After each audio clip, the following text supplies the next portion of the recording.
Hello guys, how are you? Hope you all are doing well. Today I'm back with one of the most interesting video. In this video tutorial guys, we will learn how to uninstall your graphic card driver on your Windows 11. So for this guys, I'm going to show you only one straightforward method to do this. So hold Windows key button and then press X from your keyboard. It will open the quick access menu. From here you need to open the device manager like this. In the device manager guys, extend the display adapters. Here you can get your graphic card driver.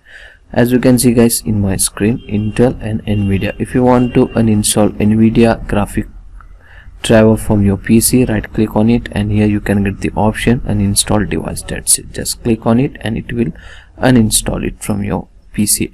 Same thing if you want to uninstall other graphic card driver Intel R, so right click on it and select uninstall from here. That's it. Okay, so this is the way to uninstall graphic card driver from your PC. So that's it for guys, this short and very simple video. Hope you enjoy this video. If you enjoy, please guys like, share and subscribe to our channel. Thank you very much.